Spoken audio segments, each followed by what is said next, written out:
Podcast Bardy a Kačer. Rozhovory o politike a nielen o nej. Dnes sme si zobrali posilu.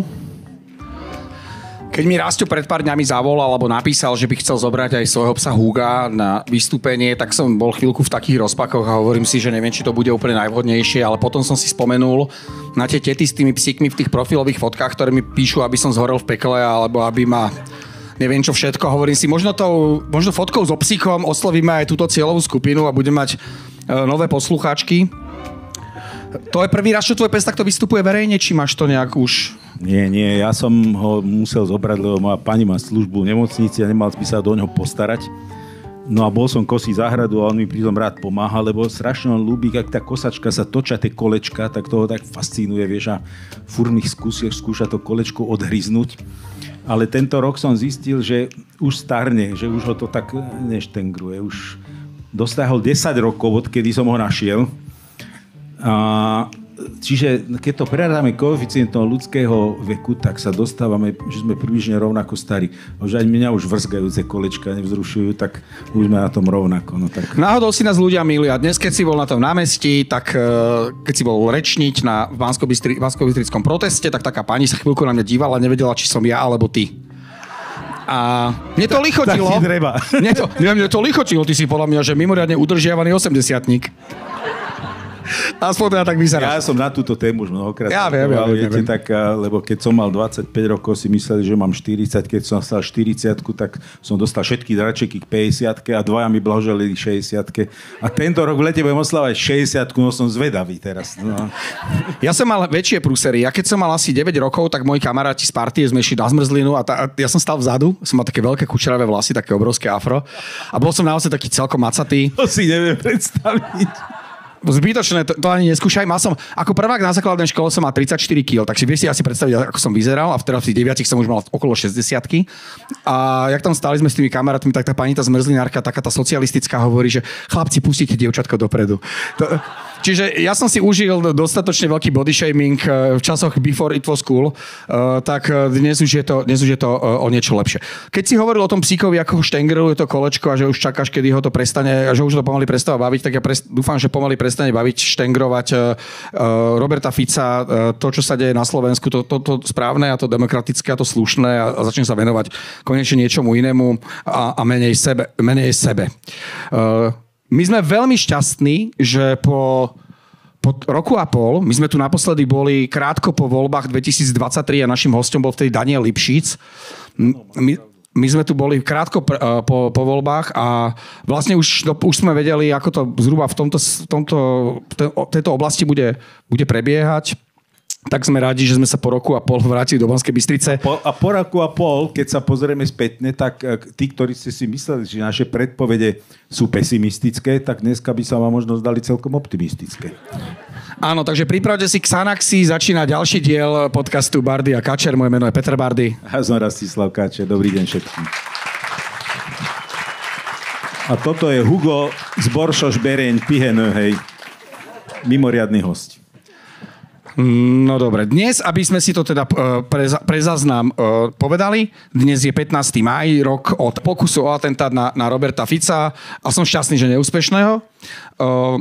Dnes som bol v Handlovej, z ktorej sa vytvára, kedysi to bolo také mesto, že Bánické mesto basketbalu, ja som tam bol ešte na basketbal asi v 93. roku a dnes je to pietné miesto slovenskej politiky, také naše malé Lurdy, alebo Meka. To sa volá, že pútne miesto. Pútne? A čo som povedal? Pietné. Aspoň vidíš, aký som katolík. Pietné. Pútne miesto a môže to byť taká nová Meka. Že by v podstate mohlo byť do ústavy, keď už teraz pripravujú tie nové zákony, by tam mohlo byť v ústave zakotvené, že každý Slovák musí aspoň raz za život navštíviť Handlovu. Hej, že, a bola by tam socha, ako má Rocky Balboa v Filadelfii, tak by tam mohla byť socha muža, aby som nebol konkrétny, vychádzajúceho z vody. Akože, pozor, lebo Trump už predstavil, neviem, či ste videli, ale keď vygooglujete, Trump už predstavil krásnu bronzovú sochu, ako... Ficovu? Ja svoju, ako traja ochrankári ho držia a on to s rukou stýčenou. Rocky Balboa. No, tak vieš, toto je len otázka času, podľa mňa. Ja si to viem predstaviť. Ja si viem predstaviť pred hotelom Baník, ktorý som dnes videl, bronzovú sochu muža vychádzajúceho z vody. A bolo by to, že socha neznámeho muža, ešte keď sa bol pokloniť nad hrobom a k hrobu neznámeho bojovníka, tak by to bola, že socha neznámeho muža vychádzajúceho z vody. Pamätník ochránky, ktorá nezlyhala.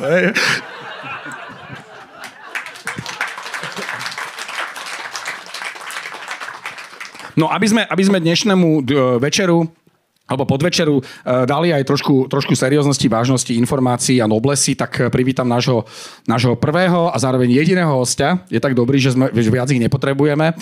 Advokát Peter Kubina.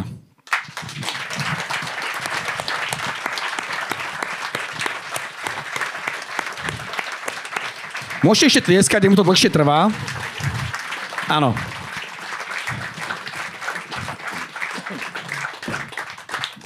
No a keď ste takí rozlieskaní, tak ja som si povedal, že urobím dneska takzvaný že rezervný, alebo reverzný rezervný, dneska mi ide, som jak Danko, aký ma pohryzol Andrej Danko. Reverzný postup, čiže pôjdeme od konca.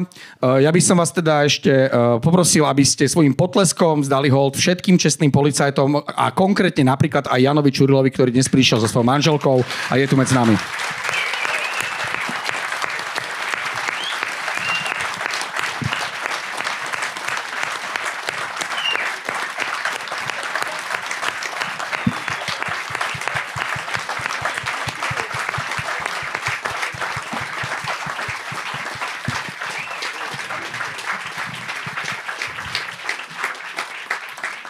No ja teraz poprosím kolegu, aby si zapamätal minutáž, lebo tento potlesk použijeme aj nakoniec. Bude asi hlasnejší, ako mávame zvyčajne my, tak použijeme, bude buď dvakrát, alebo ten, čo bude na konci, použijeme po Janovi Čurilovi zase ako odtiaľ potiaľ. Vážne, vítajte, sme veľmi radi, že ste tu. Asi vás je zbytočné predstavovať, poznajú vás naozaj, že myslím, že všetci, ktorí na Slovensku sledujú právne alebo justičné prostredie. Tak hneď sa vás spýtam takú prvú ktorí otázku. Sledujú vojnu policajtov. No ktorý sa dostaneme. A tá už skončila. Tu už skončil, minister povedal, ne? Hej, to je niečo ako ten puč, čo sme mali, že urobili preventívny protipučný... Ten nezačal. Ten začal... Aj krokodíly sme dneska z námestia odohnali, však jasné. Puča hands up in the air. Ja dám takú lstivú otázku hneď na úvod. Je Slovensko stále právny štát? No. Ďakujem za odpoveď. Ako sa to vezme? Niekedy áno, niekedy nie. A ja na to, aby som sa udržal v nejakej takej prevádzkovej teplote a mentálnej kondícii, musím veriť, že je. Lebo keby som tomu veriť prestal, tak by som nemohol robiť to, čo robím. A čo považujem za nie dobré, je to, že toto by nemala byť otázka viery, toto by mala byť otázka v podstate faktov, alebo teda také niečo, čo je preukázané, čo nemusíme veriť, o čom sa môžeme každý presvedčiť. No tak ja by som povedal, že je právnym štátom Slovensko, ale čím ďalej, tým viac tomu musím veriť. Viac veriť, než sa o tom presviečať.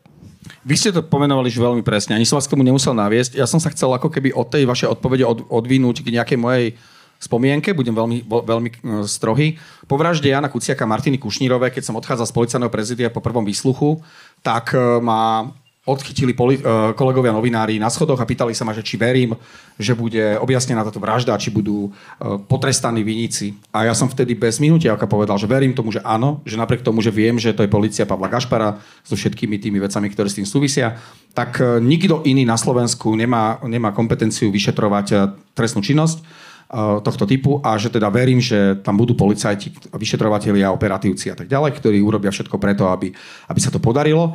Ale tiež to vychádzalo z viery, viac z viery ako z nejakého ako keby, ako presvedčenia, že tá inštitúcia je natoľko zdravá a funkčná, že by to mohla urobiť. O to som bol šťastnejší a nie len ja, ale mám pocit, že naozaj že obrovské množstvo ľudí, že sa tam objavili ľudia ako Peter Juhas a spomínaný Jan Čurila alebo Pavol Ďurka a ďalší, ktorí jednoducho ukázali za to obdobie od roku 2018 kus dobrej práce, no, či poctivej. Roboty. Kus poctivej alebo dobrej roboty.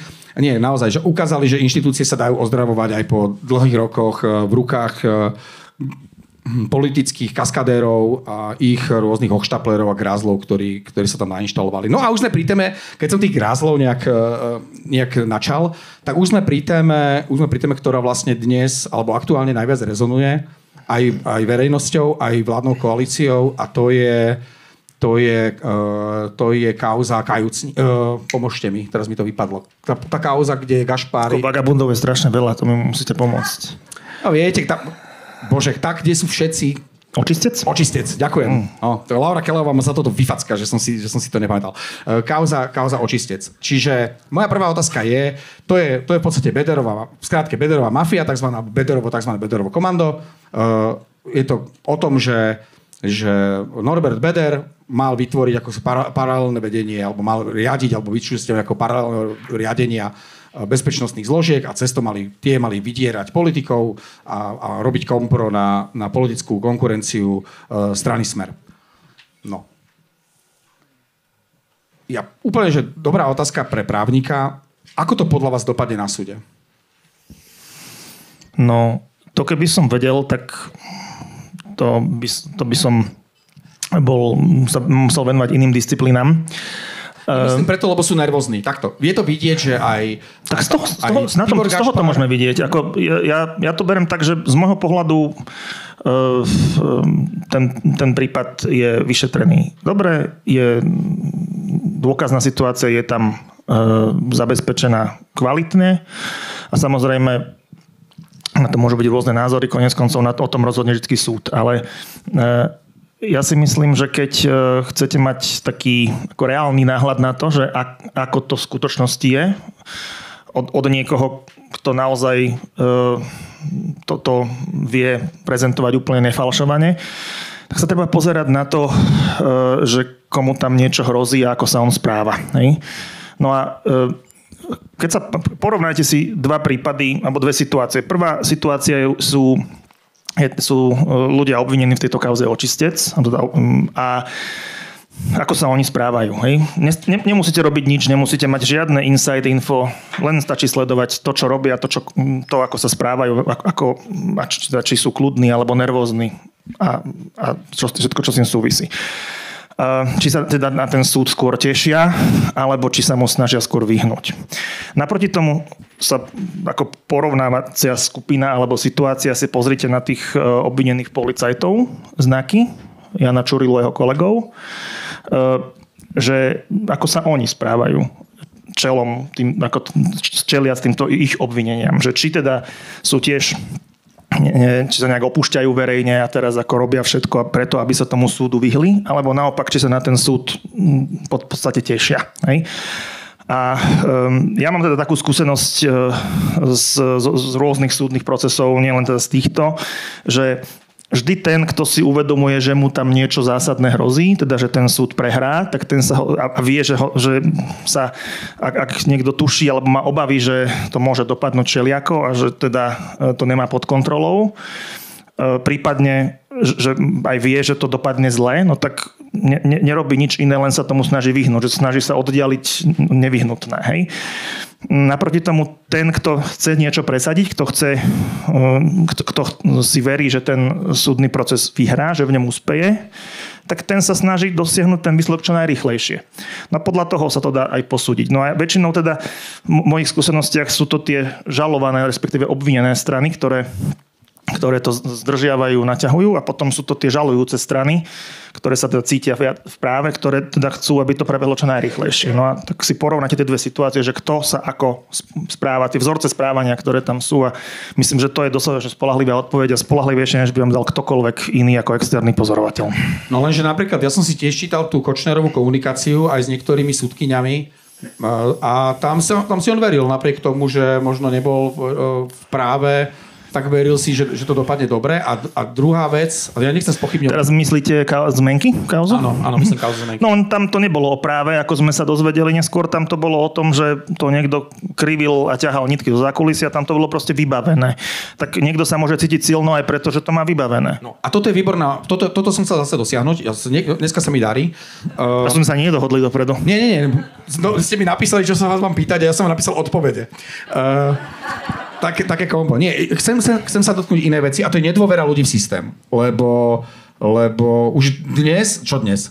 Ešte to ani na súd nešlo a už bolo, že Žilinka to zmetie zo stola, pôjde to pod koberec, nie? Potom to išlo na súd a hneď počúvam, že aj takto žiadny súdca to neodsúdi, tak aby boli potrestaní Gašpar, Beder a spol. Hej? Že ako keby to spochybňovanie... My sa tak celkovo radi, ako myslím teraz, ako ľudia na Slovensku, podľa mňa tak celkom radi opúšťame, že je to taký národný šport, že proste príde nejaká prvá prehra, nejaký prvý neúspech a už je všetko zlé, už nič nefunguje. No, to keby... Ale zasa nerobíme to bezdôvodne. Tu si priznajme, že máme na to všetky dobré dôvody, lebo keď sa pozrieme na celý proces, ako prebieha od vyšetrovania, koľkokrát vidíme, že vyšetrovanie je zastavené už na nižšej úrovni, nadriadeným, ani nie ešte prokurátorom alebo generálnou prokurátorov. Ak tam nie je náhodou zastavené, tak koľkokrát vidíme zásah generálnej prokuratúry, slávny článok, videli sme koľkým to politikom tejto koalície to zachránilo kožu, že to bolo toto autokratické postavenie prokurátora využité a potom aj samotný súdny systém a možno tu, keď sa vrátim k tomu takému istému závanu optimizmu v tom vašom tej vašej úvodnej odpovedi o tom právnom štáte, tak aj tu máme dôvody, pretože vidíme takú nekonzistentnosť aj z tých súdnych rozhodnutí, kde na nižšej úrovni sme zažili súdne rozhodnutie, ktoré prekvapivo bolo prekvapivé a potom pregumované súdom vyššej inštancie, alebo aj naopak a tak ďalej. Čiže tu dneska slovenský občan, a to musím povedať, že nie len za ten rok a pol, ale za ten 1,5 roka extrémne, má všetky dôvody na paranoju a zvlášť v takomto prípade, lebo Norbert Böder, keďže som Nitrančan, tak tá reputácia tohoto klanu tam je neslávna. Dokonca aj u členov Smeru, aj u tých, ktorí... Ale áno. Fakt? Ale to je ešte osobitná kasta. Náhlas to nikto z nich nepovie, ale tento klan aj im dovnútra neuveriteľne leze na nervy a mnohí historicky sa ho báli. No takto, ako bežný človek, pokiaľ žije normálnym, slušným životom normálneho človeka, tak sa s políciou, s prokurátorom a so súdmi nestretne buď ani raz v živote, alebo možno maximálne raz. Hej. No pričinením druhých sa môže, no. Áno, ale ako taký bežný človek sa s tou mašinériou, a teraz to nehovorím ako pejoratívne, proste s tým systémom nestretáva tak často. Čiže väčšinou si tú skúsenosť, ten svoj nejaký názor na to, či to funguje, nefunguje, vytvára na základe tejto jednej skúsenosti. A keď je tá skúsenosť zlá, čo sa veľmi ľahko stať môže, no tak potom tento názor je ťažko zmeniť. Taký človek, ktorý sa s tým nestretne nikdy, tak ten si vytvára názor podľa tých vecí, tých prípadov, ktoré sa medializujú, ktoré sú verejne známe. No a potom sú ešte kategória ľudí, do ktorej patria jednak ako recidivisti a jednak právnici. Nič iné nemajú spoločné, len to, že stretávajú často s týmto systémom. A teda niektoré poznajú to právo z obidvoch strán mreží. Ja dúfam, že sa mi to nestane nikdy. Ale teda oni sa s tým systémom stretávajú často, no a pokiaľ ja môžem teda hovoriť za tých právnikov, nie za tých recidivistov, že nie je to také zlé, ako to vyzerá možno zvonku. Hej? Ja som to nemyslel, že je, lebo z toho celej tej pyramídy law enforcementu, neviem, ako by sa to po slovensky povedalo, celý ten proces, tak asi toto je zatiaľ ešte stále najfunkčnejšia časť tej pyramídy. Môže byť. A nakoniec, myslíte teraz ako súdy, áno, a nakoniec to tak aj bude, že keby sa tu niekto pokúsil, že úplne urobiť teda taký skutočný prevrat, tak nakoniec alebo tá zložka, na ktorej to bude závisieť, že sa to podarí, bude tá súdna moc. Hej. Vidíme to aj v Amerike teraz a bolo by to tak, a bude to tak aj tu. V očiach sa na to pozerám v Amerike. Ja sa na to nepozerám s potešením. No a takže ten systém nie on sú situácie, kedy aj zlyhá, kedy aj na prvýkrát to nedopadne dobre, ale ja som mal nespočetne veľa prípadov, v ktorých som uspel možno až na tej poslednej inštancii a možno až na tej úplne poslednej alebo nadposlednej inštancii, čo je ústavný súd. Čiže jediné, čo na tomto je problematické, je potom ten čas, lebo to strašne dlho trvá a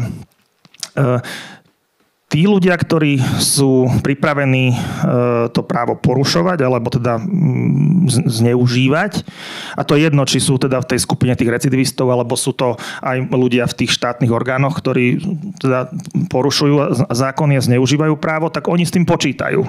Že teda ja niečo spravím a viem, že je to zlé, viem, že je to protizákonné, ale kým sa ten môj protivník teda toho svojho práva domôže, kým toto moje rozhodnutie zvráti, no tak finančne vykrváca, časovo ho to prestane baviť, unaví, odíde.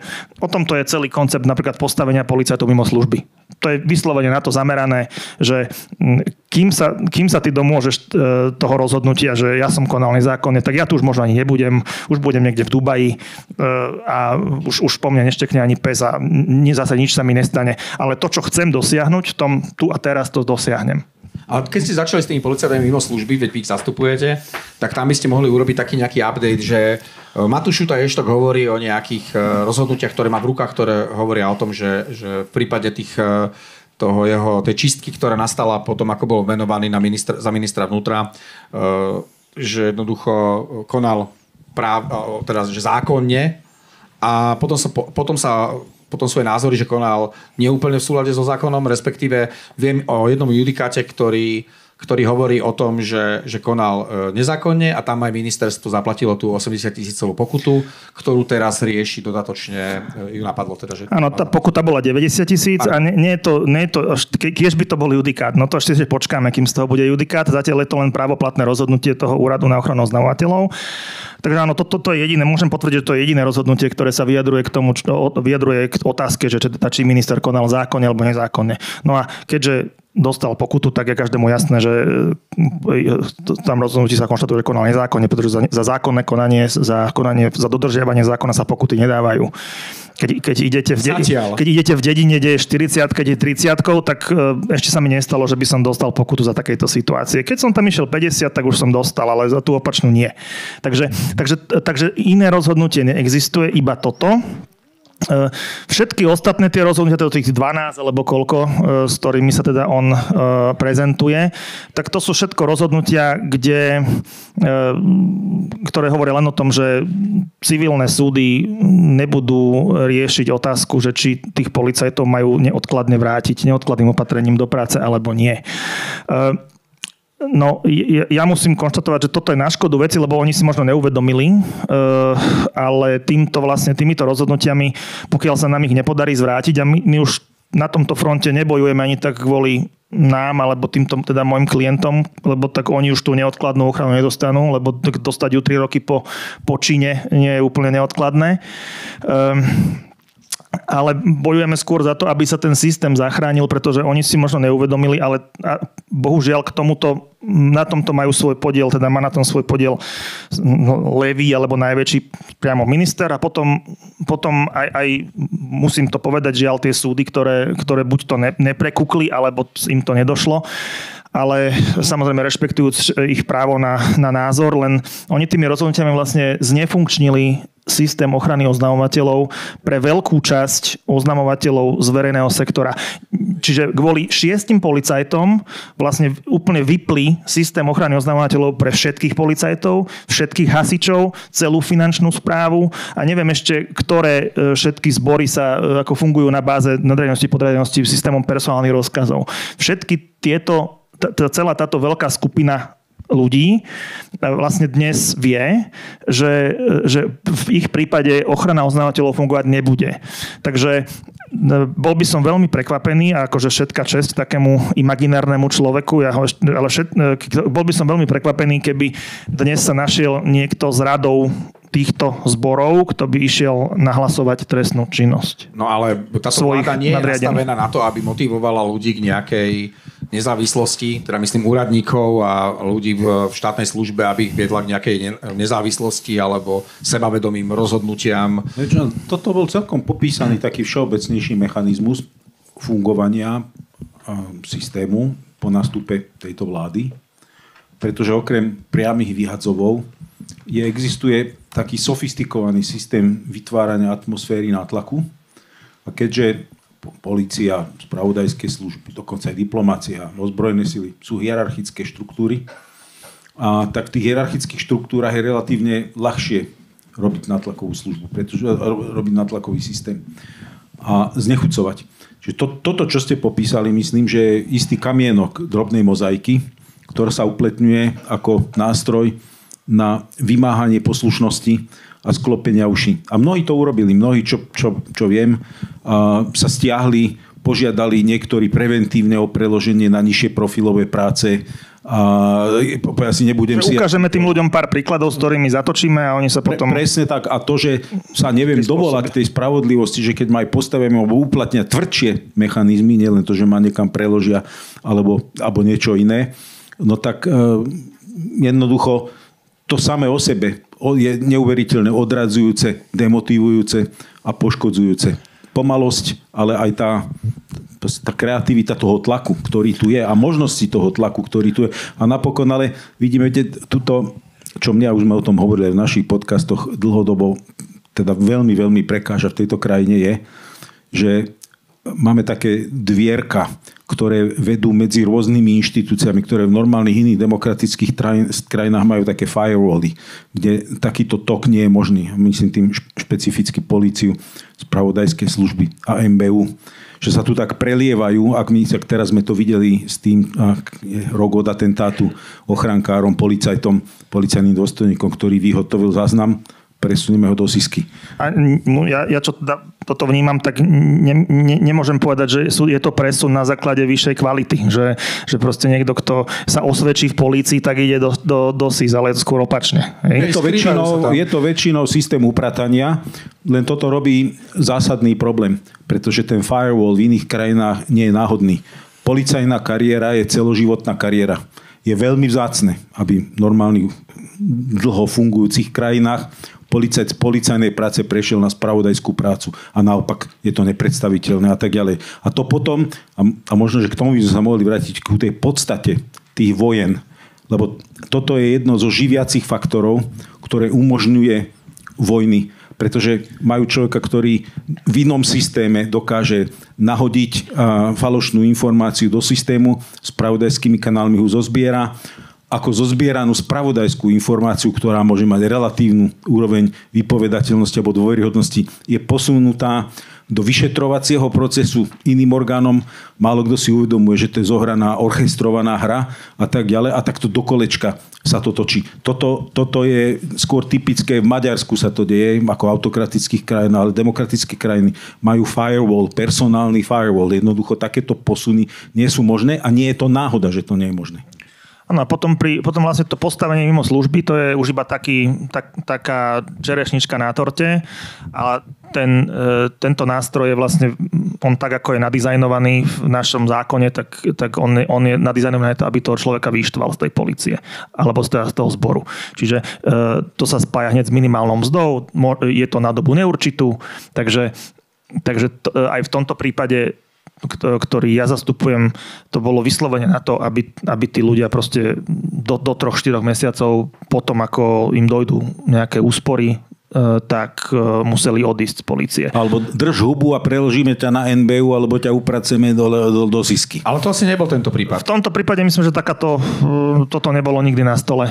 Tam to bolo od začiatku cielené na to, že však to sa stalo na druhý deň po nástupe ministra. Štefana Hamarana preložil do Popradu, aby to náhodou z Komárna nemal blízko a s ostatnými chcel naložiť ešte brutálnejšie. Áno, no a to treba povedať, že to je asi, keď on tak často hovorí, tak veľmi aj farbisto o tom, že o výsledkoch, ktoré teda už čoskoro prinesie, tak toto je podľa mňa jediný výsledok, ktorý dodal, že nezákonne postavil 6 ľudí mimo služby. A to ja teda nie, že by som mu prial, že by tak dlho bol v tej funkcii, ale ja by som si prial, že by tam ešte bol, keď dojde prvé rozhodnutie súdu. Že to bolo nezákonné. Či sa mi to splní, to neviem, ale zas pokiaľ to bude trvať dlho ten súd, tak ako netrvám na tom, aby tam bol 10 rokov. Alebo... Ale v čom sme sa... Keď sa posunieme teda, keď sa pozrieme na úspechy ministra vnútra, keď zabudnime na to by sme potrebovali taký, že Kotlarov mikroskop. Taký, no to som... Hubbleov teleskop. Hubbleov teleskop. Že čo sú to tie úspechy? Čom orgány činné v trestnom konaní za ten rok a pol pokročili? Lebo ešte toto je také babráctvo, keď sa na to pozrieme. Ešte toto je také neboráctvo, čo sa pozeráme. Dneska je rok od atentátu. Mali tam, teda, chvála Bohu, že nepochybili, teda ochrankári. To je dobré, inšpekcia zistila. Tam pochybili iba média, strana Demokrati a nejaká opozícia a ešte pochybil, vlastne Cintula nepochybil, lebo Cintula bol iba ruka. Cintula chybil, ale no, čiže je rok. Pachateľ prichytený pri čine už nemôže byť lepšie zdokumentovaný trestný čin, ktorému sa aj priznal. A rok, a kde sme? Dobre, je vytýčené pojednávanie, máme obvinenie. Mali sme sa dozvedieť hrozné veci, z ktorých tuhne krv v žilách. Nie, počkaj, to z prevratu krhla pán Pušíkovi krv v žilách. Zabudol som, som zapomínil. Ale aj to mali byť hrozné veci. Aj to mali byť hrozné veci. Aj z tohto hrozné veci sme sa mali rozvedieť. Hrozné veci. Mali sme tu prevrat. Čo je horšie v krajine ako prevrat? Pokus o prevrat. Ja si neviem, v demokratickej krajine, nie že aj v nedemokratickej krajine. Máme atentát na premiéra. Čo môže byť horšie v slobodnej krajine ako atentát na premiéra? Rastio, ak sa chceš dozvedieť hrozné veci, otvor si facebookovú stránku úradu vlády alebo Roberta Fica a neotravuj tu normálnych ľudí očakávaním. Však som sa mne tuhla krv v žilách z toho vodníka, to je pravda. Som si hovoril, ja som o rok mladší, hovoril som, Ježiši, keby si takto mal rok dopadnúť pre Boha, tak musím povedať radšej ma zastrel, keď ma to rok napadlo. O trauma. To by si mohol spraviť, že rok po premiérovi, keď budeš v tom veku, rok po premiérovi vidíš aj ty z vody a môžeme to dať ako keby, že vedľa seba. A niekto by mohol povedať, daj si pozor, čo si želáš. Takto, ja som zase povedal, že Cintula bol nevinný, lebo že on bol iba ruka. To bol for, samozrejme, že Robert Fico hovorí, že on za to nemohol, hej, že on mu odpúšťal, lebo že Cintula... Toto je inak hrozná doba, že ja musím vysvetľovať vtipy. Hej? Že ja sa prichytávam pri tom, že ja normálne musím... Však nemusíte, my tomu rozumieme. No. A tí, čo sú tu služobne, sú tu nejakí... Aj takto postrihajú. Pri tom tempe vyšetrovania, počúvaj, to už bude dávno premlčané pri tomto tempe. Ale ak sú tu nejakí služobní, tak sme radi, že zaplatili vstupné. Ja mám takú príhodu... To ide z OFP. Ja mám takú jednu príhodu, inak tá je celkom vtipná. Kedysi som bol futbalový fanúšik, taký dosť aktívny, a išli sme na výjazd z Žiliny na Partizán Belehrad. A boli sme 3 autobusy, alebo 2 autobusy sme išli. A všetko prebiehalo v poriadku, až na maďarsko-srbskej hranici nastal problém. A vyložili 2 ľudí z autobusov, ktorí nemali platné pásy. To boli tajní. Nikto ich nepoznal a potom ten srbský policajt hovorí, že to sú tajní, že oni vás sledovali, že oni nemajú, že on sa chytá za hlavu, že to sú čo za idioti, že oni mali neplatné pásy. Tak si normálne... A mali aspoň lístky? To až tak sa riešilo. Takže normálne išlo, že z Maďarska posielali auto pre týchto 2 neborákov, ktorých ja si neviem predstaviť, čo ich doma muselo čakať. Hej, že kam sa previezli, takže áno. Už o tom asi nepovedia. Už asi o tom nepovedia. Keď hovoríme o tom... Vráťme sa možno k tej dobe toho Roberta Fica, ktorý hovoril o tom, že by sa nemal miešať politika s vyšetrovaním, že tu... To bolo kedy? To bolo v období 20 až 23, keď hovoril o tom, že vyšetrovatelia robia na objednávku vlády, že to je čisto politická objednávka, že oni sú všetci nevinní, ale tie politické procesy, že neviem, kto tam Blaha vykrikoval, alebo kto, že to pripomína 50. roky. Tak počkaj, vieš, ale tuto buďme férovi zasa, pretože v tej dobe A boli tlačovky, kedy si niekto vyrezával vrúbiky na pažbu. To tu mám napísané. Ako a tak. Čiže robili sa Pexesa a robili sa... To myslím si, že bolo veľmi nešťastné a ničomu to nepomohlo. K tomu by som sa dostal a úplne presne si to pomenoval, že naozaj, že vtedajší ani predsedovia, ale vlastne mnohí v tom čase koaliční politici urobili všetko preto, aby to mohol Robert Fico a opozícia, všetci tí, ktorí tam v tých procesoch boli a v tých stíhaniach boli menovaní a týkali sa ich, tak mohli ukazovať na to, že to je politický proces. A teraz sa Robert Fico dostal k moci po tých voľbách 2023 a nemám pocit, že by sa neangažoval on z pozície predsedu vlády, minimálne verbálne a viem si predstaviť, že aj inak. V súvislosti napríklad s Janom Čurilom hovoril o tom, že to je nejaký magor, hej, ktorý má 5 zbraní, vieme, že ich má viac. Jan Čuril, neviem, či vás to zaujíma. Ináč, dobrá otázka bola, koľko má Robert Fico na zbrojnom pase zbraní? Mňa aj tá prvá časť tej otázky inak zaujíma, ale to nemôžu odborníci povedať. Takže padlo, že koľko má zbraní a že poďme prijať uznesenie Národnej rady, hovoril Robert Fico, že pán Čurila má právo nosiť zbrane, že má právo chodiť na naše mítingy pred rokovaniami vlády, nech si po nás postrieľa. Čo toto hovorí pre vás, ako pre človeka znalého práva, o Robertovi Ficovi, docentovi a doktorovi práv? On nie je docent práv, docent SBS. Dobre, o človeku s právnym vzdelaním. Do akej miery Robert Fico vie, že podľa vás by mal vedieť, že nie, že vie, ale že by mal vedieť, že by sa mal možno vyhýbať niektorým hodnoteniam, ktoré ako právnik robí, alebo ako právnik robí a miery zneužíva tú pozíciu, ktorú zneužíva? No, ja v tom vidím, v tom citáte v prvom rade takú trošku náznaky minimálnej neznalosti práva, lebo právo nosiť zbraň má každý podľa zákona, kto splní podmienky a dostane zbrojný preukaz kategórie A. Je nás pomerne veľa takých v tejto krajine, ktorí ho majú. Koľko máte zbraní? Spýtate sa inde. Dobre. Možno to na nejaké tlačovke niekto niekedy povie. Mám toľko, koľko potrebujem.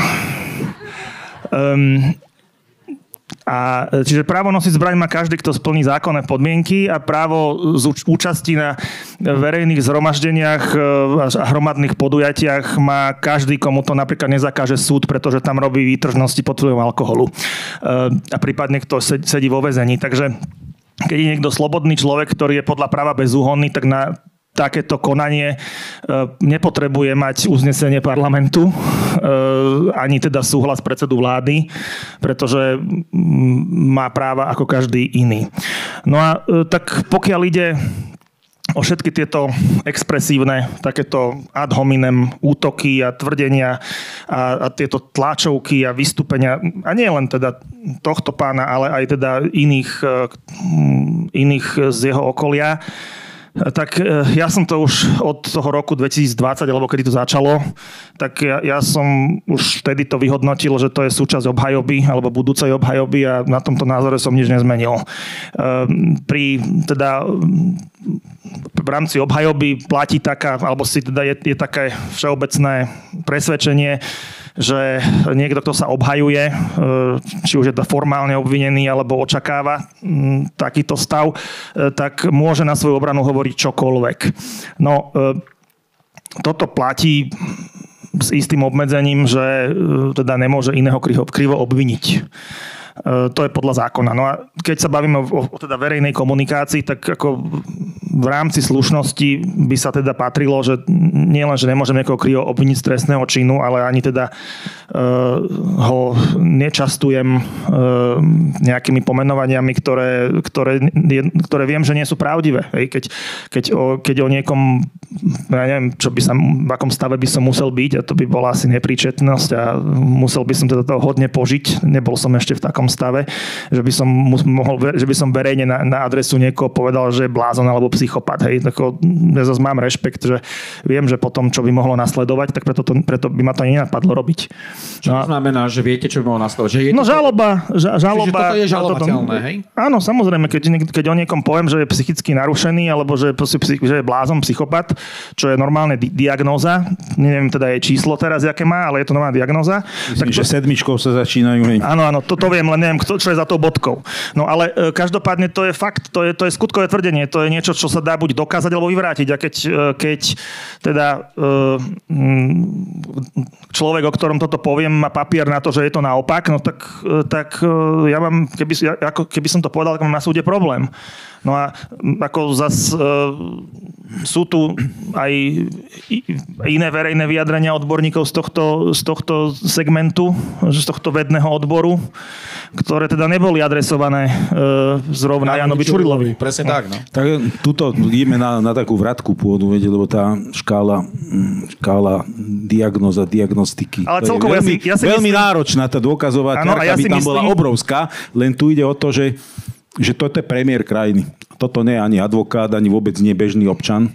A tá ťarcha vyjadrení a závažnosť vyjadrení je iná, ak je od premiéra, od člena vlády, zo zasadnutí Bezpečnostnej rady a tak ďalej. A keď sa na to pozriem aj s mojím právnym vzdelaním, nepraktizujúcim trestným, pre mňa je zarážajúce to, koľko vidíme v týchto procesoch dezinformácií. Pýtam sa, sú to cielené dezinformácie? Čo je ich cieľom?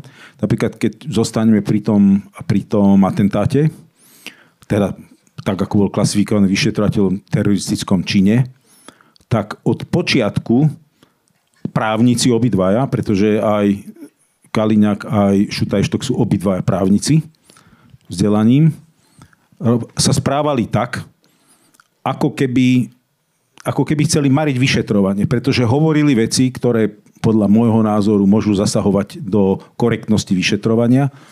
Teraz, čo nebolo prvýkrát, sme to videli pri Hedvige Malinovej minimálne raz. A tomu som sa presne aj chcel vrátiť, a nie len Hedvige. Zoberme si vraždu novinára Kuciaka. Takže a teraz to sako prestrielané a tá košela a povie právnik, majiteľ advokátskej kancelárie, že ja som to odniesol na NAKU,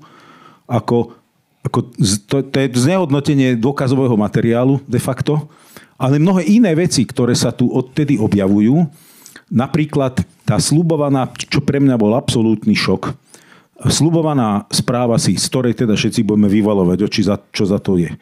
Na to povie minister vnútra, áno, premiér si ju objednal, takú správu. Potom sa možno spamätajú, asi nejakého normálneho právnika tam majú volakde, ktorý im povie, čo sa zbláznili, ako môže byť správa si predtým, ako je uzavreté vyšetrovanie, alebo ako prebiehne súd. To ovplyvňovanie vyšetrovania a vôbec ovplyvňovanie súdu už dopredu. Čiže tu mám od prvého dňa do dneska sekvenciu skutkov a hovorím si, nech konšpirujem, že nemôžu byť tak právne nekvalifikovaní, aby nechápali, že toto jednoducho robia všetko preto, aby bolo možné spochybniť korektnosť celého procesu od vyšetrenia až po súdne. Je to tak a prečo to tak je? No to je takzvaný, tak začalo to tým, že takzvaný fenomén verejnej obhajoby, že v tých rokoch 2020 až 2023, keď začali trestné stíhania týchto pomerne vysoko postavených ľudí a išlo to stále vyššie a vyššie, tak tí ľudia oni tým, že boli aj verejne činní, tak oni, alebo boli napojení na politikov, ktorí boli verejne činní, tak oni mali prístup k nástrojom na ovplyvnenie verejnej mienky. Do médií, tlačovky, sociálne siete, všetko možné.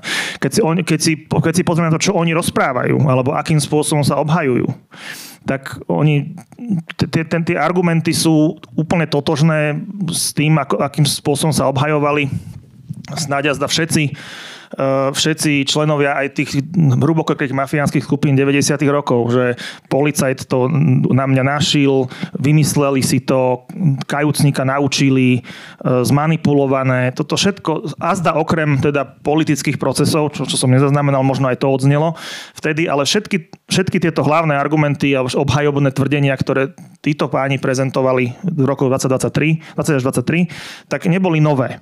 Ale rozdiel bol v tom, že tí hrubokrkí mafiáni nerobili tlačovky a neprezentovali to na sociálnych sieťach, neovplyvňovali tým verejnú mienku. Hovorili to iba pred tým súdom, lebo k tým ostatným nástrojom buď tedy ešte neexistovali. Dokiaľ sa neobjavil Zoroslav Kolár čiernej košelky. Alebo nemali prístup. Hej, no. Takže toto je jeden dôvod, že oni proste mali prístup k nástrojom na ovplyvňovanie verejnej mienky, tak to proste na tú svoju obhajobu využili. Pardon, funguje to aj na súdy toto?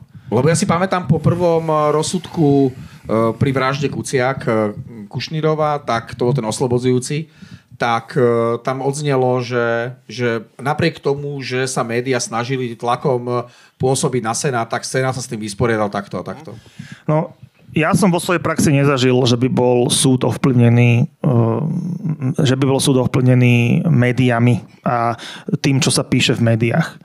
Čo môže ovplyvniť súd a podľa mňa tomu sa nedá vyhnúť, lebo aj sudca je človek, je to, keď sudca rozhodne spôsobom, aký sa nejakému politikovi nepáči, a on v zápäti povie, že za toto budeš stíhaný alebo za toto budeš disciplinárne stíhaný. Prípadne, keď už sme sa posunuli od tohto, toto robil minister pomsty v čase, keď bolo vydané prvé neodkladné opatrenie v prípade, myslím, že to bol Bránko Kiš vtedy. No a tak vtedy on bol z toho zúfalý a toto povedal. On sa potom za to tušíme ospravedlnil pre korektnosť, ale tak tomu ospravedlňujú môžeme veriť alebo nemusíme. Podľa následných konaní ja mu skôr neverím. No, ale už sme sa teda posunuli z tejto fázy, už sa tým sudcom teraz vyhrážame dokonca ešte keď len oznámia, že aká je možnosť, že rozhodnú. Hej? To znamená, že keď sudca v súlade so zákonom upozorní strany na zmenu právnej kvalifikácie, čo je úplne legitímny postup, aj zákonný, a mimochodom vecne ten sudca má pravdu, ale o to teraz nejde, aj keby sa mýlil. To platí. Tak teraz už nepočkáme ani na to rozhodnutie, ale už sa postaví dekan právnickej fakulty a už mu vyhráža preventívne, že Ježiš, toto keď urobíš, tak už by ťa mali vyšetrovať. No to kde sme? Hej, toto neviem, že... Dekan konkrétnej právnickej fakulty. Áno, to ide som chodil, no áno. Však aj moje alma mater je to, a musím povedať, že sa neuveriteľne hanbím za to, aj za rôzne stanoviská, ktoré vypracovali za posledný rok a pol. Takže to je ako nočná mora. A toto si myslím, že toto je to, čo dokáže ovplyvniť sudcu a súd minimálne v tom, že ten sudca, on často sa dostane do situácie, že má pred sebou spor, ktorý je, že kryštálovo jasný, že čierno-biely, hej. Je tam, vždy má tam, alebo veľmi často má tam väčšinou priestor na úvahu. No a teraz, keď dostane takúto vyhrážku otvorenú, síce navonok neadresnú, ale veľmi dobre čitateľnú, tak sa môže v danej situácii, v danom mieste a čase rozhodnúť, takže chce mať radšej pokoj. Hej? Máme, neviem, 5 rokov do dôchodku, chce mať pokoj. A buď rozhodne tak, že nejako nemastne neslane, alebo tak, aby teda si tú vyhrážku nevyvolal voči sebe aj on. Ako toto sa stalo. Toto viem, že takéto veci sa diali. Ako sa s tým vysporiadáva súdna samospráva? Lebo my nemáme iné možnosti alebo my. No, sudcovia nemajú iné možnosti, ako sa s tým vysporiadávať. V princípe tá súdna samospráva mala byť na to, aby... No ja mám takú skúsenosť, že súdna rada zväčša potom príjme uznesenie, ktorým skritizuje advokáta, ktorý na to upozornil. A prípadne na ňo podá niekto z jej členov sťažnosť na advokátsku komoru. To je vlastná skúsenosť moja. Ale je to teda to, že problém je ten, kto na to upozornil, kto pomenoval a kto to nejakým spôsobom nasvietil a nie ten, kto sa toho dopustil. Ja stále čakám, už ako čas plynie, ja stále čakám na nejaké stanovisko zo strany súdnej rady voči tomu nehoráznemu tým hráškam zo strany dekana právnickej fakulty, lebo to je niečo fakt, že cez čiaru. Ja som sa k tomu vyjadril, lebo som proste musel, aby som čisto len kvôli teda môjmu nejakému svedomiu, aby bolo jasné, že som aspoň v takejto nehoráznej situácii nedostal ticho. Ale akože hlas volajúceho na púšti. Ale čo sa tam dá robiť? Povedzte normálne, že návod, lebo ľudia sa pýtajú, hej, že prečo nepodáte Mňa sa pýtajú, prečo nepodáte trestné oznámenie na toho? Ja teda nie som úplne... Tak zase nie všetko je trestný čin a nie každý problém je riešiteľný trestnými oznámeniami. Môžete podať aj disciplinárny návrh, môžete nejakú sťažnosť, ale ja keď som to spravil párkrát, to nebolo to voči súdnej moci, to bolo skôr dovnútra prokuratúry. Som mal taký prípad, kedy naozaj, že som bol presvedčený, že to bolo dôvodné. No tam sa to išlo to dostratená, hej, čiže toto je veľmi ťažko prekonať. To treba objektívne povedať, že tam naozaj, keď tie orgány, ktoré to majú strážiť, tú nejakú integritu, či už napríklad u advokátov je to komora, disciplinárna komisia, revízna komisia. Naša revízna komisia funguje takým spôsobom, že keď dojde nejaká sťažnosť, akokoľvek hlúpa a neopodstatnená, tak my máme zavedené také pravidlá, že každý advokát sa k nej musí vyjadriť. Čiže mne to pošlú a ja sa k tomu vyjadrím. A chodí mi to často, v priemere raz za mesiac. Teraz jeden pán kolega, advokát, našiel záľubu asi v tom, že každý mesiac na mňa niečo podať, tak si prechádza, tak pozerá môj Facebook, určite sleduje túto diskusiu a možno niečo podá v najbližších dňoch. Ja sa k tomu vyjadrím a potom teda tá revízna komisia rozhodne o tom, že či ma obžaluje, alebo že či to zastaví.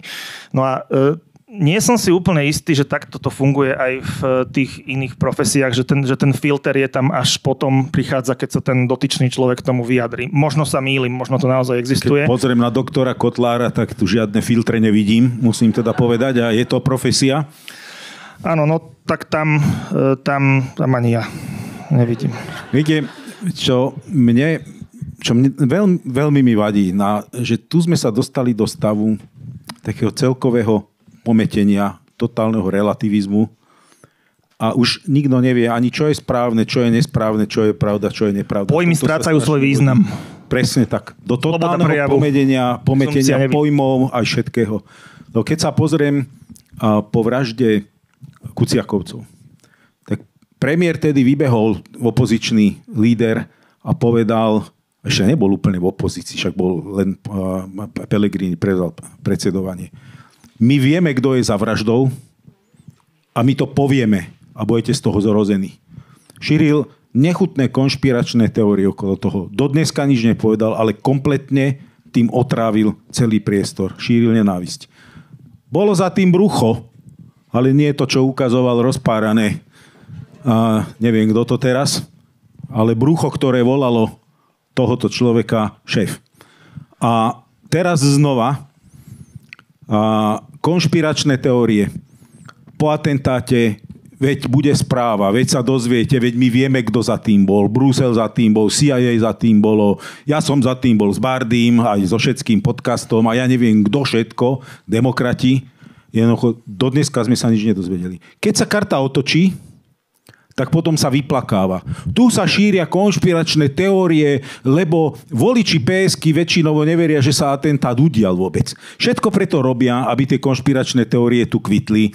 Trávia studne systematicky už niekoľko rokov a potom žgravčia a vyplakávajú, ale nie je to len o konšpiračných teóriách. Proste je to všetko, jeden balík, ktorý, ako ste povedali, kompletne tu otrávil studne, znehodnotil obsah pojmov a po krk sme ani nie, že na smetisku, ale v žumpe. Ja to vnímam len na dvoch takých akože pre mňa ušľachtilých pojmoch, alebo troch.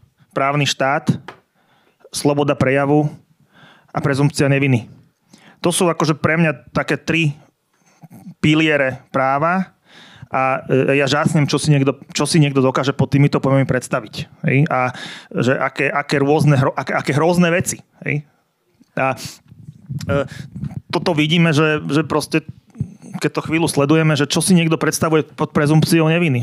Takže prezumpcia neviny pre seba a pre mojich, ale pre iných nie. Sloboda prejavu pre mňa áno, pre kamarátov mojich áno, možno, a pre iných nie. Zo strany iných sú to nenávistné prejavy. Právny štát. No, teraz bombicom to je do učebníc jedného dňa, keď sa raz budú robiť o tejto dobe case studies, tak jednoducho toto, čo predviedli teraz bombicom, keď krákajú do kolečka, aká je nevyhnutná sloboda slova a ja neviem čo, ako idú teraz s novou riaditeľkou teda e-reportu bývalou a terajšou idú bojovať proti tomu a proti láske a neviem čomu to spravodlivosti. Či neviem, a pritom podpredseda vlády poskytne svoju kanceláriu, ktorá chráni toho najhoršieho nenávistníka, najväčšieho šíriča, antisemita, platí mu ubytovanie jednoducho. To je jeden tak neuveriteľne absurdný, to je ako, takto by som to povedal, medzinárodne možno ten Fico v tej Moskve s tým Putinom a s tou zbierkou diktátorov a chrapúňov, to je bizarné. Naozaj sme všetci za hlupákov, podivínou, čudákov. Keď si prečítate komentáre pod zahraničnými médiami článkov k tomu, to je hrúza, človek sa aj hanbí to čítať. Ale to je také to je taká tichá hanba, ktorá je tak neuveriteľná. Kto toto sleduje? To je hanba takého rozmeru. Aby som možno poukázal na to, aký bizár to je, lebo niekedy dávnejšie minulosti sa dialo tak, že oni dneska robili niečo a až o nejako pol roka alebo rok robili niečo opačné. Hej? Dnes to tak nie je. Dnes je tam rozdiel, že minúta, hej? Alebo je to v rámci toho istého podujatia, tej istej tlačovky, tej istej záverečnej reči na súde. Aby som poukázal na ten bizár, tak teda keď už ste spomenuli toho pána nešťastného, toho rytiera slobody prejavu, ktorý... A tolerancie a lásky. Áno, tak však vieme, aké veci on teda rytier žeravý kutáč, vraj sa prezýva. A vieme teda, aké veci teda on produkoval aj teda verejne, však nebudeme to citovať tu, predsa len nie ešte 10 hodín. No a toto je teda sloboda prejavu. Toto je slobodné vyjadrovanie, toto teda by sa malo tolerovať, toto by malo zostať bez postihu. OK, v poriadku. Na druhej o minútu, aby teda bol preukázaný ten kontrast, že teda čo už by nemalo byť chránené tou slobodou prejavu, čo je fakt, že nehoráznosť. Toto prosím pekne odznelo na súde.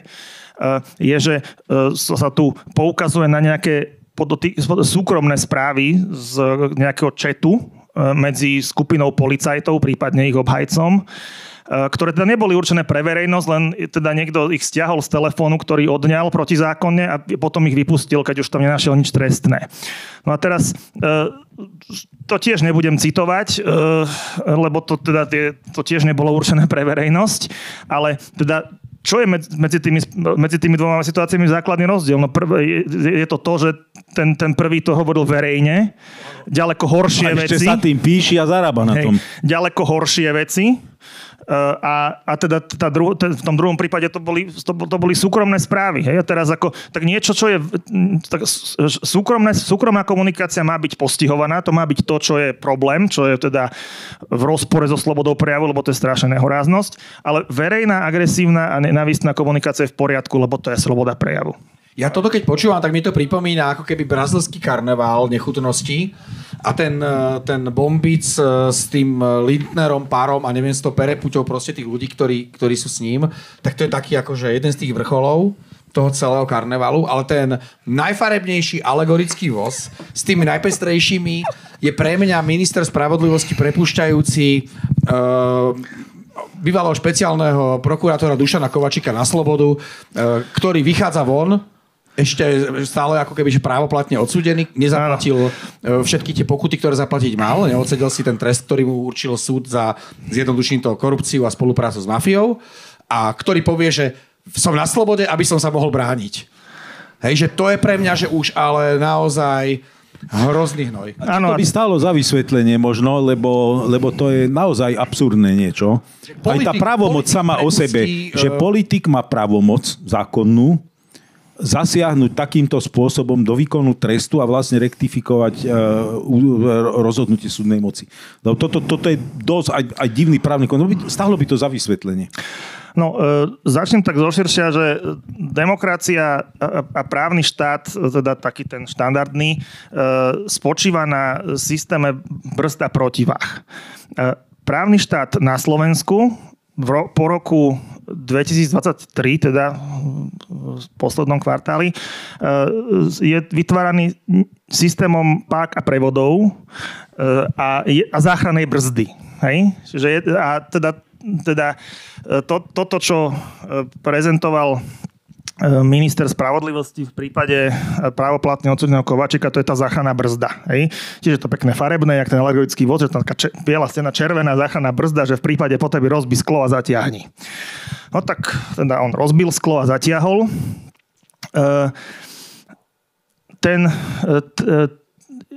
Ten paragraf, ktorý on takýmto spôsobom použil, tak on teda na niečo v tom zákone je, ale nie na takéto prípady. Slúži to na nápravu zjavných justičných omylov, nie je to tam napísané a je pravdou, že ten paragraf tam bol akože odjak živa. Hej, že ako veľmi dlho. To nie je, že by si tam zaviedli tou novelou. To tam bolo odjak živa. Vy si pamätáte, že ho niekto použil? Nie, nepamätám si, ale keď som takto diskutoval v rámci nejakého okruhu kolegov a známych, tak bolo mi povedané, že to bolo použité v minulosti, ale to bolo použité v prípadoch, že napríklad trest bol zle vypočítaný, hej, alebo zjavný proste omyl. Zjavne morálne odôvodnených prípadoch. Áno, také, že to nikto nespochybňoval. Keby taký prípad bol, tak by sme si ho pamätali, ale zjavne nebol. No a podľa mňa teda neviem dôvod, že čo také sa stalo, alebo čo také mohol byť ten dôvod, lebo naozaj každý, čo sledoval trochu ten proces s bývalým špeciálnym prokurátorom, tak mohol vidieť, že dostal naozaj veľmi štedrý a nechcem povedať, že nadštandardný, ale zostaneme pri tom, že veľmi široký priestor na obhajobu. Ja si myslím, že to, čo sa stalo, sme počuli v Čífaroch na chate. Keď hľadáme ten dôvod, prečo bol prepustený, tak ja by som nehľadal asi možno v spisoch. Nie, tam sa chcem dostať, že darmo budeme tu sa tváriť a hľadať, že kde v tom spise je ten zabudnutý dôkaz o tom, že prípad pána Kováčika je justičný omyl. Taký neexistuje. A technicky teraz, ale z pohľadu výkonu spravodlivosti. O to ani mne nie je jasné. Keď je použité toto mimoriadne opatrenie ministra vnútra, politika. Spravodlivosti. Minister spravodlivosti, politika. Je to politické rozhodnutie.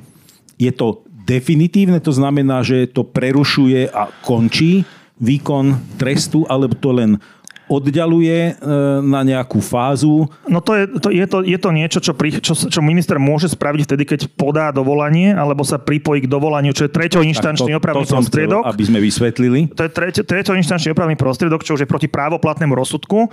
Tak on môže povedať, že až do rozhodnutia o tom dovolaní ti prerušujem výkon trestu, takže môžeš ísť von. Čiže ak po mimoriadnom dovolaní... Príde nám faktúra za právne poradenstvo a ja to dáme robiť podcasty dáme protifaktúru. Protifaktúru dáme.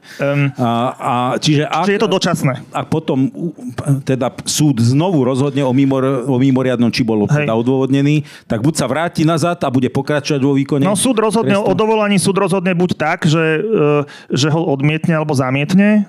To sa deje bez zrakov verejnosti. To proste jedného dňa od stola sa rozhodne, príde papier, že sa zamieta a jeho prídu zobrať domov, že poď naspäť. A druhá možnosť je, že keď súd zistí, že to dovolanie je dôvodné, tak nariadi verejné zasadnutie. Keď sa stane, to je znak, že niečo sa ide meniť. A vtedy, keď by mu zrušili trest, keď by mu zrušili ten právoplatný rozsudok, tak mu zrušia aj trest a pojednáva sa to znova. Podľa toho, na ktorý stupeň sa to vráti, ale v zásade musí tam odznieť nový rozsudok. Či už taký, alebo taký. Tu je ešte dobrá vec, akože dobrá správa. My máme ešte v zálohe jednu inštanciu. To je ten náš znalec agrotechnických termínov sadenia a vyorávania zemiakov. Ten ešte môže rozhodnúť autoritatívne. Že by ho vyoral odtiaľ? Že by ho vyoral odtiaľ, no. No, to je prezidentská amnestia, samozrejme. Je taký... On povedal, že prezident ultimátny... Ultimátny nástroj je samozrejme prezidentská amnestia, ja nešírim nenávisť. Ktorú odčias zastupujúceho prezidenta Mečiara žiaden iný prezident nezneužil na oslobodenie alebo vyslobodenie žiadneho svojho kamoša, alebo nejakého kamošov. Takže z tohto pohľadu si myslím, že také rozhodnutie, to je môj odhad ako občana, keď teda viem, čo vyvolali amnestie Mečiara a akým procesom vlastne sa rušili a ako tá téma vlastne žila dlhé roky, tak si myslím, že také rozhodnutie by bolo pre akéhokoľvek prezidenta veľmi politicky drahé. Ja som si inak všimol, že ako vy pracujete s mikrofónom, že to, čo by mohlo byť ako keby, že trestnoprávne postihnutelné, tak ho dávate od seba, aby to nebolo nahraté. A potom ho zase približujete k ústam, keď sú to také tie ňuňu veci. Asi mám také už tyky, ale nebolo to zámer. Nie, aby tých vašich citátov, ktoré tu odzneli, ktoré môžu vlievať ľuďom nádej, alebo aj beznádej, nebolo málo. Som myslel, že poviete, že také, ktoré budú ako dobrou potravou pre disciplinárnu komisiu. Tých ste povedali dosť, ale nie dosť na to, aby sme skončili. Jedna z takých často opakujúcich sa otázok, ktoré dostávam, je, že či sa neobávam, že bude prepustený na slobodu Marian Kočner. A potom, ako sa dostal na slobodu teda Dušan Kovačík, nechcem to povedať, že je nevinný, ale môže chodiť po slobode. Potom, ako sme videli, že aj Bombic mal teda respektíve spravodlivosť mala čo robiť, aby Bombica stíhala väzobne. Uvidíme, či sa to nestane podobne pri Jánovi Kalavskom, ktorý sa teda dobrovoľne vrátil z exilu do Justičného paláca. Áno. Že či aj tam sa niečo také nechystá, neviem. V čase konsolidácie, veď vieme, že jeden deň človeka vo väzení stojí daňových poplatníkov nemálo finančných prostriedkov a že to môže byť brané touto vládou konsolidácie ako spôsob, ako ušetriť. Že vlastne prepustíme všetkých chalanov potom, ako sme znížili trestné kodexy alebo trestné sadzby a skrátili prestávacie. Zaujímavé. To nie je návod. Teraz to chcú predstavovať, to nie je návod, ale akože je tá téma na stole. Proste ľudia sa to pýtajú, že nebojíte sa, že Kočner, ktorý čaká, aby som nepredikoval, ktorý s najväčšou pravdepodobnosťou, a ja si myslím, že áno, že je konečným objednávateľom vraždy Jana Kuciaka, že bude prepustený, hoc je aktuálne právoplatne odsúdený za zmenky na teda nie je úplne najkratší trest, ale mám také veci, že tam sa to... No tak, ako v tomto prípade je na mieste obava iba v tom smere, že či by nedošlo k nejakej, či už individuálnej, alebo takej nejakej všeobecnejšej amnestii, do ktorej by sa on vpratal svojou právnou kvalifikáciou. Čo sa týka dovolania ministra a prípadného prerušenia výkonu trestu, ako sa stalo pri odsúdenom Kováčikovi, tak toto v tomto prípade už myslím nehrozí kvôli plynutiu času, že na dovolanie je lehota, myslím, že 3 roky a v jeho prípade teda bolo podané dovolanie iba jeho obhajobou, ale zo strany ministra spravodlivosti podané nebolo. Takže tam už sa to nedá, tento postup uplatniť. Tam už sa dá jedine postupovať cez nejakú amnestiu, prípadne nejakú bizarnú zmenu zákona. Hej? Ale keďže zmena zákona opäť, keďže sa to nestalo v rámci tej novely veľkej, ktorá teda mala pomôcť alebo pomáhala všetkým, ktorým mohla alebo ktorým chcela, tak toto tiež by som nevidel ako nejak veľmi pravdepodobné. Teda jediné riziko, jediné otvorené dvierka je tá amnestia. A tam to je čisto politické rozhodnutie, ktoré si myslím, že by bolo v tomto prípade veľmi nákladné, ešte viac ako pri tom Kováčikovi. Ale samozrejme... Nie, že by to bolo súčasť elegantného balíka, ako bolo spomenuté pri nejakém mimoriadnom výročí príležitosti, ale nečrtá sa. Súhlasím, že asi by to bolo pre prezidenta aj takého lojálneho k tejto vláde nie celkom. Tak dnes bolo také výročie, kedy sa to mohlo spraviť. Nedošlo k tomu. Položil sa základ, to je pravda. Vy ste boli od začiatku advokátom poškodenej strany Kuciakovcov v prípade vraždy Jana Martiny. Ja osobne nie úplne od začiatku, lebo najprv to robil kolega Lipšic a ja som potom až nastúpil, keď on... Myslel som to dobre, bral som to tak, ako keby, že kancelária. Čiže asi máte na to názor, budem taký, že Kočner je tým objednávateľom, či? No ja mám názor taký, že tá dôkazná situácia tam bola dostatočná na uznanie viny. V podstate pri tom druhom teraz som sa... som to všimol už. Nemám dôvod odsťahovať mikrofón. V rámci toho druhého pojednávania, čo bolo to opakované, tak tam už odznel v tomto zmysle aj jedno odlišné stanovisko, že dissent jedného z členov Senátu. Myslím si, že to rozhodnutie, ten oslobodzujúci verdikt nie je správny, preto teda sme sa pridali k odvolaniu prokurátora, ktoré my sami ako poškodení podať nemôžeme. Môžeme sa iba odvolať na odvolanie prokurátora. No a tam... Ako si to vysvetľujete, že keď hovoríte, že je dostatok dôkazov na to, aby súd mohol uznať Mariana Kočnera vinným, že sa to zatiaľ neudialo, teda myslím na špecializovanom trestnom súde? Tak sú rôzne spôsoby preukazovania viny a toto nie je práve ten prípad, kedy by teda objednávka vraždy bola zaznamenaná v nejakom e-shope a že by to bolo nahraté na kameru a podobne. Takže takáto dôkazná situácia tam nie je. To zase treba povedať. Na druhej strane to neznamená, že nie je dostatočná na opačný verdikt. A čím je to, by som povedal, ďalej od toho nejakého toho absolútneho preukázania, teda toho, že všetko sedí, DNA, kamery, zvuková stopa, faktúry, tak čím je to ďalej od tohto ideálneho scenára, tak tým je tam väčší ten priestor na to, aby to súd videl aj inak, ako to vidí obžalobná. Lebo vy si na tej viere ako keby, že fičíte, to je fajn. Veríte, že bude Marian Kočner právoplatne odsúdený aj za objednávku vraždy Jana Martiny? No, bol by som slabý zástupca poškodených, aby som tomu neveril. Verím, ale kedy to bude, to povedať neviem. Ak by sa to stať malo, tak nebude to zajtra, tá cesta bude ešte dlhá, alebo bola by dlhá. Už teraz len vidíme, ako dlho to trvá na tom odvolacom súde a to je akorát to je jediná vec, ktorú neviem úplne tak pochopiť, lebo však má to ten istý senát, ktorý to mal aj prvýkrát a teda už dá sa predpokladať, že ten spis majú nejak načítaný, vtedy to trvalo rádovo kratšie, teraz to už trvá dvakrát dlhšie, takže to neviem si vysvetliť, že prečo to tak je, ale ak by to odvolanie dopadlo dobre a teda by sa to rušilo a vrátilo naspäť, tak v takom prípade nás nedá sa vylúčiť, že sa to bude pojednávať aj celé odnova. Budeme veriť, že to bude jednoduchšie. Dámy a páni, už vás tu dusíme pomerne dlho a už je tu aj taká, že tmá, prípadám si trošku ako vo fotokomore. Tým, že raz ste už využil svoj čas aj svoj vplyv na to, aby si tu mohol vyriešiť niektoré svoje vlastné právne problémy a otázky, ktoré potreboval odkonzultovať. Ak ste si náhodou donesli z domu nejaké susedské spory... Ja som raz vyhral môj súdny spor od okresného, potom som to prehral na krajskom, ale bol som tak tvrdohlavý a išlo 40 €. Ale bola pre mňa tak principiálna. Nie. Akože ma presviečali, že som pred 20 rokmi za svoju manželku vtedy neodviedol sociálny odvod, pretože sme boli na diplomatickom vyslaní a ja som bol absolútne presvedčený, že som ho odviedol.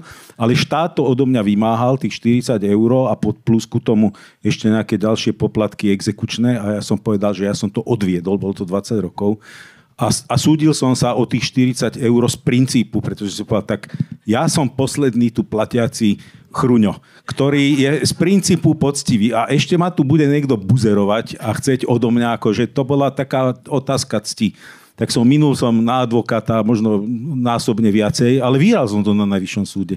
Ja by som teda ešte predtým, ako si nájdete odvahu na otázku, tak by som chcel ja osobne za seba ako Peter Bardy poďakovať Petrovi Kubinovi, lebo on si prečítal Fica jednotku, Fico posadnutý mocou predtým, ako som to tlačil a vďaka tomu, že si to prečítal, tak ma žalujú iba za fotku. Tak...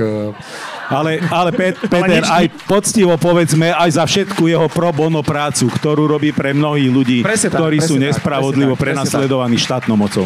Presne tak. Ja ďakujem za pozvanie. Nie, my ešte nekončíme. Teraz idú otázky. Ja len doplním, že ja som z tej knihy nič nevyškrtol, skôr som ešte doporučil, túto treba pritvrdiť ešte. Áno. Ale nebolo to asi vyslyšané, takže... To neviem, ja už si nepamätám, či som až tak dôkladne počúval rady právnikov, alebo teda právnika. Môj veci tam napísal všetky. Nie, ale tam to je naozaj, že tento náš host nie je proste len tak hocikto, je to naozaj človek, ktorý aj svoj právny svoju kvalitu, talent, aj silu značky, ktorú zastupuje firma Dentons, je naozaj, že medzinárodná, to je obrovský hráč. Využíva nie len na to, aby plnil budget firmy, ktorú reprezentuje a ktorej je partnerom, ale naozaj, že odvádza kus fakt veľmi kvalitnej práce pre verejný záujem a pre ľudí, ktorí sú terčom šikany, slepových žalôb a podobne. Ja som tu teda aj z pozície šéfredaktora Aktuality mám tento rok 20 rokov a chcem vám všetkým poďakovať za to, že čítate Aktuality, že nás podporujete. Sme za to veľmi vďační, že čítate aj naše knižky, že si ich kupujete. Je to super a pomáhate nám tým si zachovať veľmi, ale naozaj že veľmi dôležitú časť nášho financovania, ktorá nám umožňuje byť nezávislý od štátnych peňazí. Naozaj žiadna vláda doteraz nás nejako nefinancovala, to je jedno, aká vláda tu bola, vždy sme boli tí, ktorí tie peniaze nedostávali, ale vďaka tomu, že sme úspešní v biznise, alebo snažíme sa byť úspešní v biznise, niekedy sa nám to darí viac, niekedy lepšie, tak si môžeme zachovať nezávislosť od akékoľvek politickej strany alebo ideologického hnutia, ktoré tu získa jedného dňa, alebo získalo doteraz kontrolu nad štátom. Takže toto je taká informácia, ktorú som vám chcel povedať a chcel som vám za to veľmi, veľmi, veľmi pekne poďakovať.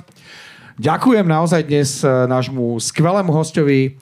Ja som všetko už dôležité o ňom povedal, ale váš potlesk si zaslúži Petrovi Kubinovi. Ďakujem.